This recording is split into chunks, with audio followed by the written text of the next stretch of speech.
The only way that I see there could be some potential stopping point in the war, and it's really up to the Ukrainians. None of us should be telling them what they should do in order to protect their sovereignty and their people. But if the Ukrainians were successful in pushing the Russians out of the territory they have seized since last February, then there might be an opportunity for some kind of leverage by the Ukrainians at a negotiating table. But it's going to require the Ukrainians deciding they've gone as far as they think they have gone, not us substituting our judgment for them. And the best way to end Putin's aggression is for Ukraine to win. And that means we have to give them more help.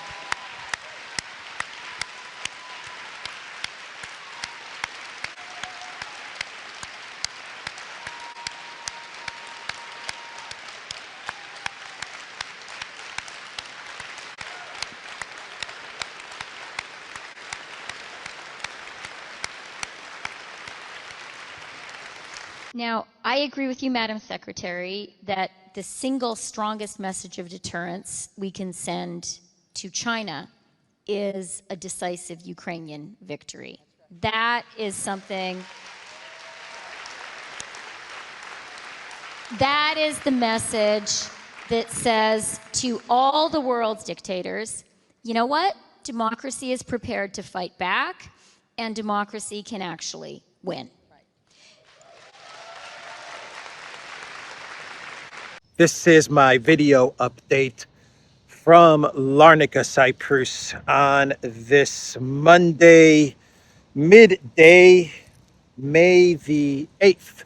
Let's talk about some news, and let's start things off with a big story from Syria, from the Arab League, actually. The Arab League has made it official, and they have readmitted Syria into the Arab League, which means that Syria and the Assad government, they can take part in the Arab League summit, which will be taking place on May the 19th, I believe, in Riyadh, Saudi Arabia. So this is big news. We knew it was coming, but it is now official that Syria is now back in the Arab League.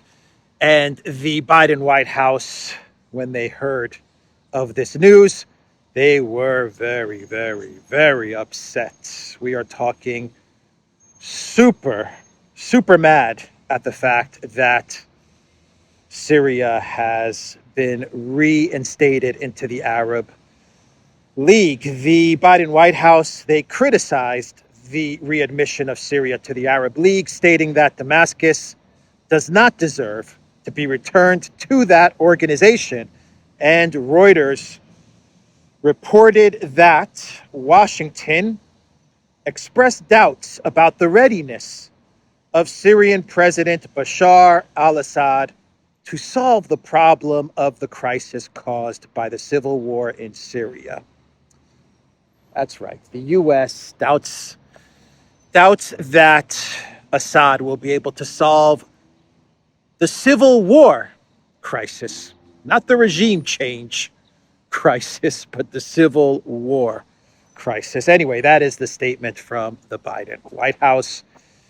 Good news that Syria has been reinstated into the Arab League. Actually, very, very good news. Now all Syria has to do is to normalize relations with Turkey and figure out a way to kick out the U.S. military forces that are currently occupying the northeast of Syria and stealing Syria's oil and natural resources. So, some other news around the world, going on around the world. We have the UAE officially granted dialogue partner status in the Shanghai Cooperation Organization. So the United Arab Emirates is the latest country to become part of the SCO. We also have news that Pakistan will be buying, one second here, will be buying 100,000 tons of Ural crude oil from Russia, paid for in Chinese yuan. Pakistan is using Chinese yuan to buy Russian oil. This is a double punch in the nuts for the USA. First, the US staged a coup in Pakistan because Imran Khan was getting too close to Russia. So this is bad that the new puppet government is buying Russian oil. Second, paying for the oil using RMB yuan. Ouch. And China is also deepening its influence with a $60 billion infrastructure project. Goodbye, petrodollar. We also have news that the Taliban in Afghanistan, they have reached an agreement with China and Pakistan to extend the Belt and Road Initiative to Afghanistan, which could raise billions of dollars to fund infrastructure projects in the sanctions-hit country. China and Pakistan are also seeking to unfreeze Afghan funds abroad. The media also reported that Pakistan and Afghanistan agreed to remove trade barriers. According to Tasnim, Pakistan's federal trade minister and Afghanistan's minister of industry and trade agreed during the meeting to remove trade barriers between the two countries. Whole lot of activity is going on. A whole lot of trade is going on, and that trade is taking place outside of the USD. So what is the European Union doing about all of this cooperation and peace and trading that is taking place? Well, the EU is going to place sanctions on Chinese companies, as well as some companies in the Middle East. From what I understand, sanctions on 7 Chinese companies and on, I believe, 2 Arab companies as well. And the reason for these sanctions, well, because the European Union, they are claiming that these companies are helping fund Putin's war machine.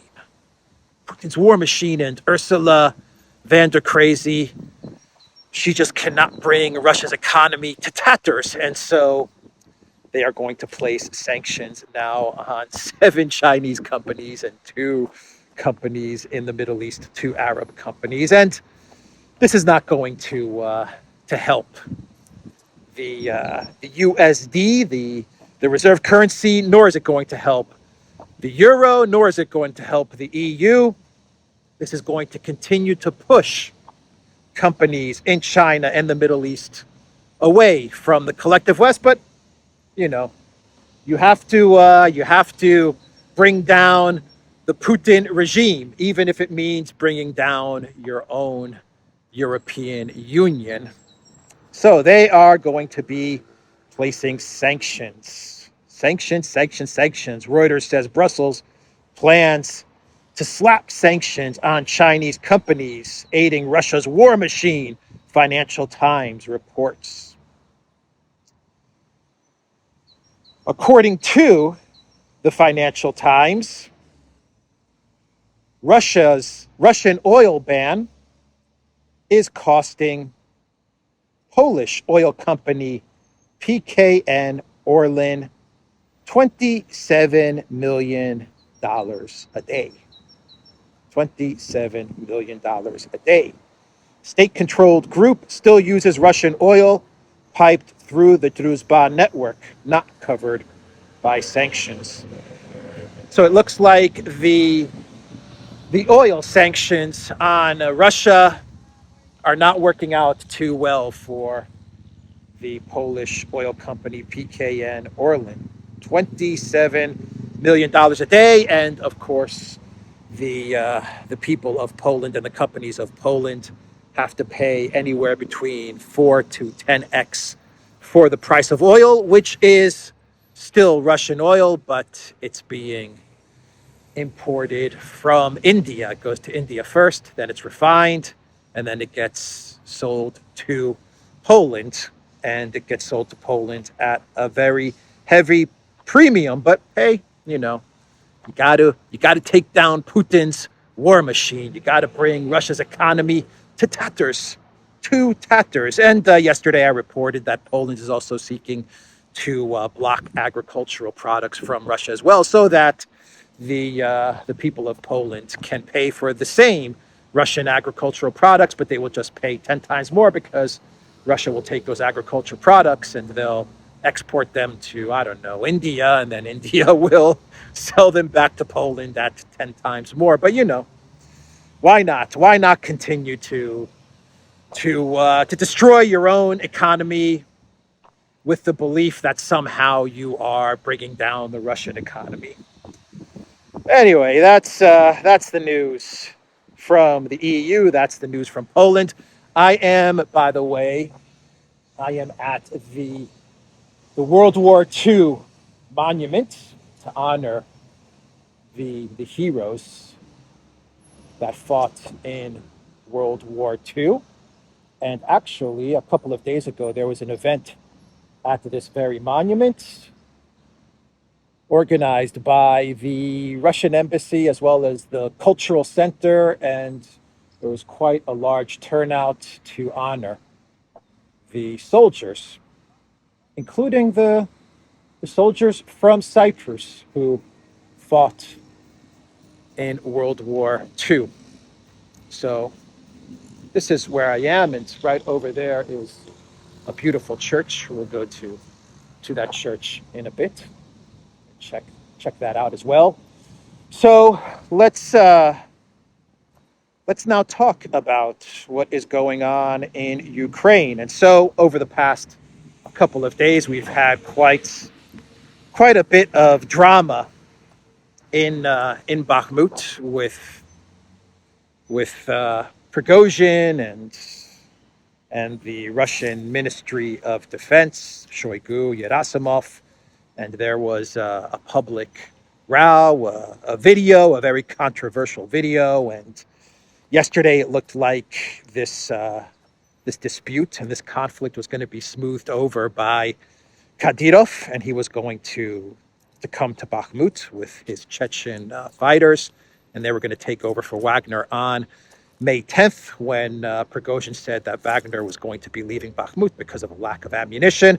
Anyway, Kadyrov, from what I understand, Kadyrov and his Chechen soldiers are still going to go to Bakhmut, and things are still being smoothed over via Kadyrov, but enter Surovikin, and he is going to be the manager, I guess, of everything. He is going to oversee what is going on in Bakhmut, and he actually put out a statement the other day and said that he has ensured that the Wagner forces are going to get all the ammunition they need and then some, and he is going to make sure that Wagner, along with the Chechen fighters, along with the Russian military, will have everything that they need to finish what they are doing in Bakhmut. And from what I understand, we're talking about 2 to 1 square kilometers of area which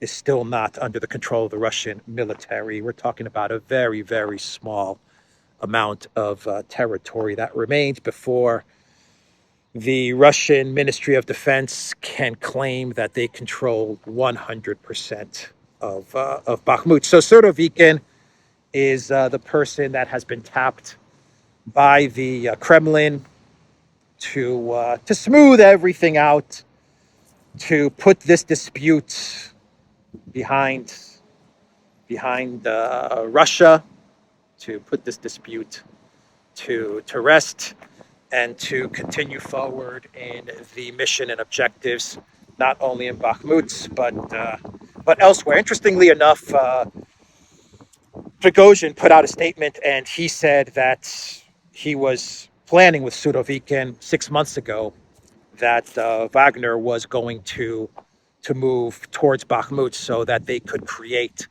a type of trap which would compel the Zelensky regime and the Ukraine military to continuously send Ukraine military soldiers, forces, resources into Bakhmut, and the Russian military would grind down those forces.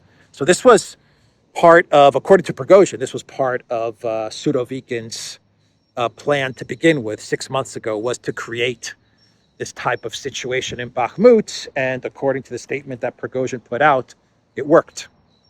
It absolutely worked. And the Zelensky regime was compelled, was in a way baited into continuously sending resources into Bakhmut and trying to hold on to Bakhmut. And Surovikin knew that the Zelensky regime would do this. And Surovikin and Wagner, they effectively ground down whatever Ukraine forces entered Bakhmut. And actually, I think they even called this plan the Bakhmut meat grinder plan.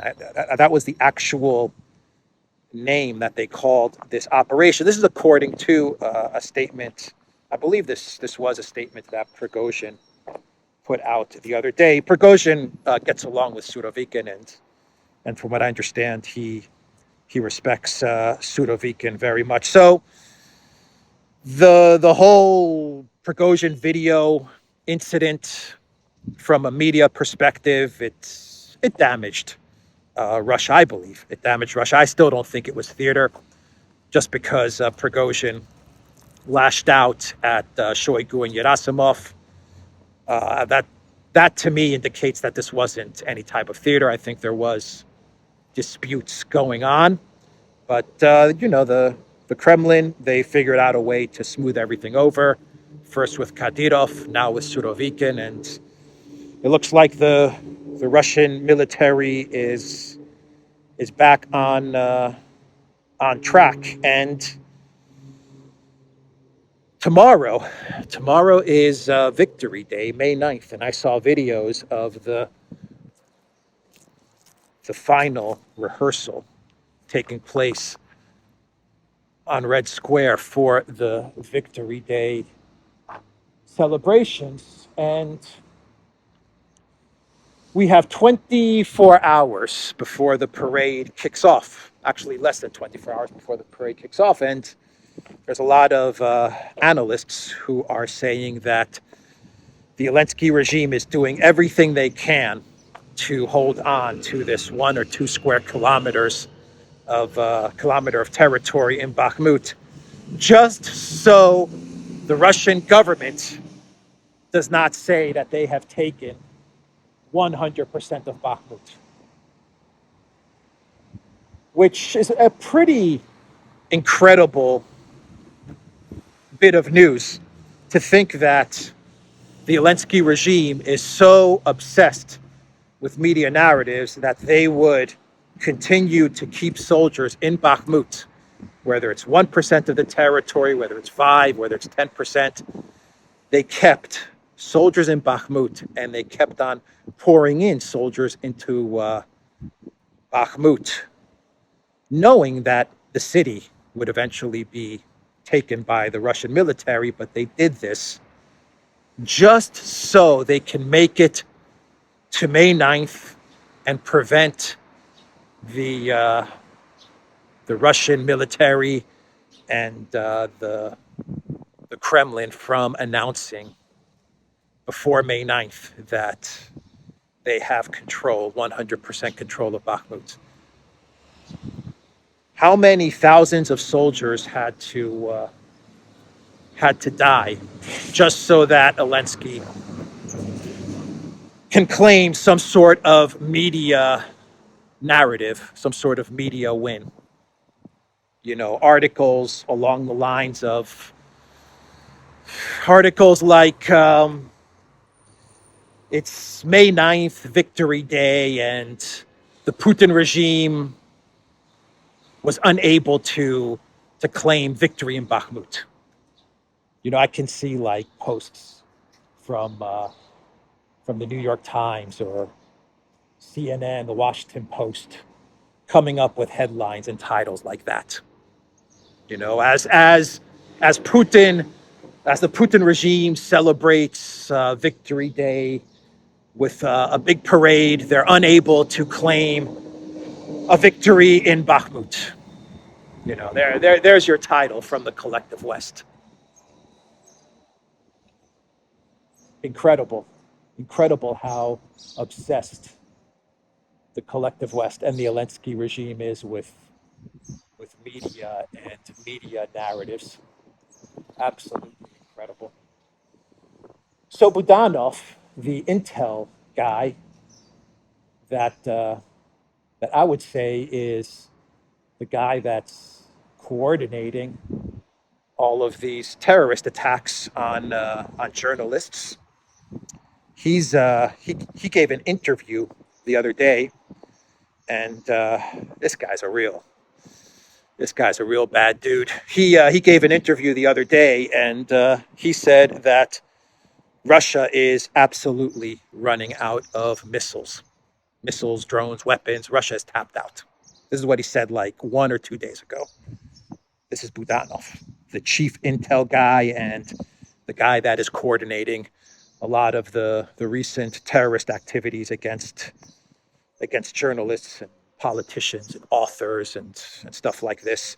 He said that Russia is out of weapons. He's absolutely positive that Russia's out of weapons. And he said this just a couple of days ago. And what did we get yesterday? Well, we had some very big attacks by the Russian military in all areas of Ukraine. And actually, what made these attacks unique is that these were attacks that included missiles, drones, and Russian aviation and these glide bombs. I mean, all three of these weapons were being used by the Russian military in full force to attack and to hit ammunition depots and military facilities and even a bridge in Odessa. A really, really big initiative from the Russian military that happened yesterday. And I don't think we've seen this level of activity from Russia to date, where we've seen aviation and drones and missiles all at once hitting regions all across Ukraine, from Kiev to Dnipropetrovsk to Odessa. It was a pretty active last 24 hours on the part of the Russian military, and it looks like Ukraine's air defense systems are just not up to the task. They do seem very, very depleted, and that once again is because of Surovikin's plan a good 6-7 months ago to hit at Ukraine's energy infrastructure, knowing that Zelensky and the Ukraine military would have to use their S-300 air defense systems to protect the energy grid.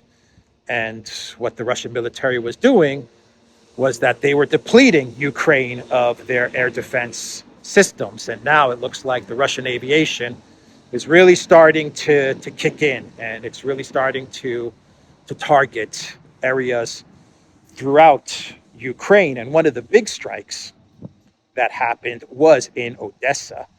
And it has been reported and confirmed that the Zatoka Bridge near Odessa with railway from Romania was taken out. And I'll put a map right now on the screen so you can see what or where we're talking about. And this is big news, because a lot of the weapons, a lot of the resources that were coming from NATO, from the collective West to Ukraine, were being moved via this route. And so it looks like the Russians have completely destroyed this bridge and railway infrastructure, which is going to complicate the Ukraine counteroffensive, and it's going to complicate just weapons movements in general to the Ukraine military. So it was a very active day for the Russian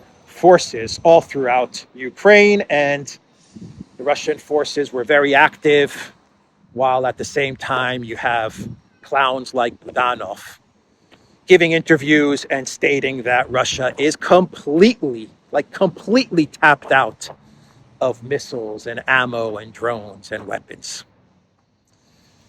So Zelensky, he gave his video address the other day, and he said that the spring, fall, winter, summer, next spring, fall, winter, summer counteroffensive, which was going to take place this week or maybe next week, definitely by the 15th, now may have to be pushed back till June.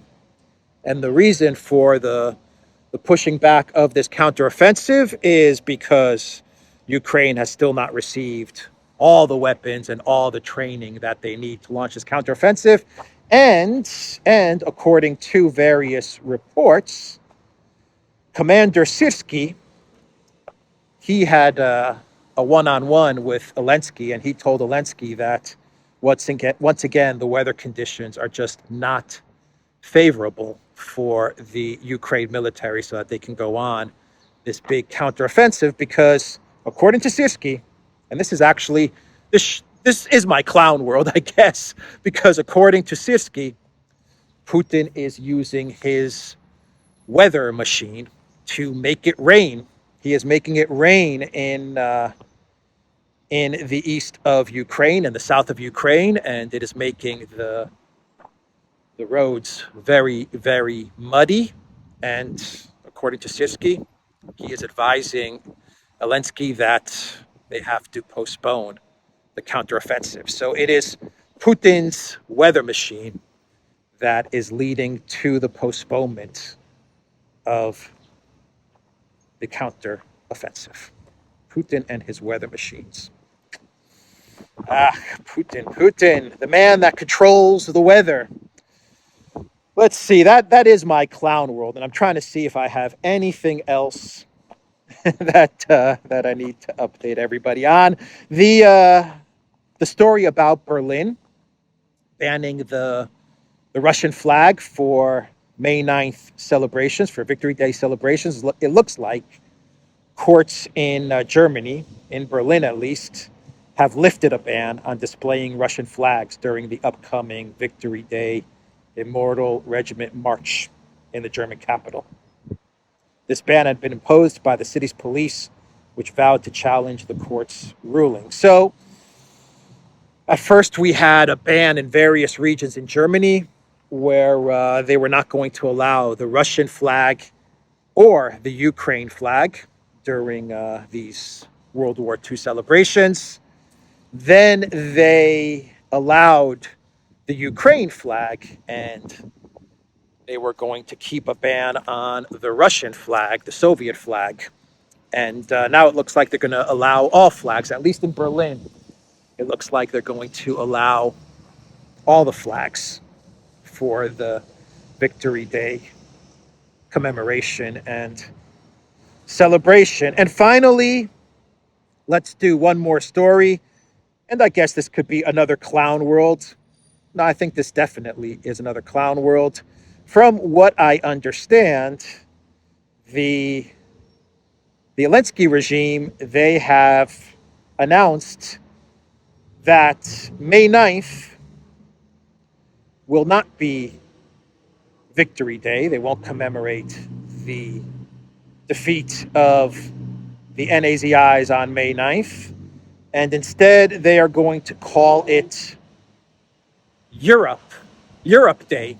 I believe the EU actually has an initiative to brand May 9th as Europe Day, but Ukraine has, I guess they've passed it into law or something like that, where May 9th is going to be Europe Day, a day to celebrate Europe, whatever that means, because there would be no Europe if it wasn't for Russia and for the Soviet Union, but let's forget about Russia and the Soviet Union and just celebrate Europe and call it Europe Day. Oh boy, oh boy. Anyway, that is the video, everybody. TheDuran.locals.com. We are on Rumble, Odysee, BitChute, and Telegram. And go to the Duran shop. 10% off. Use the code. Good day. Take care.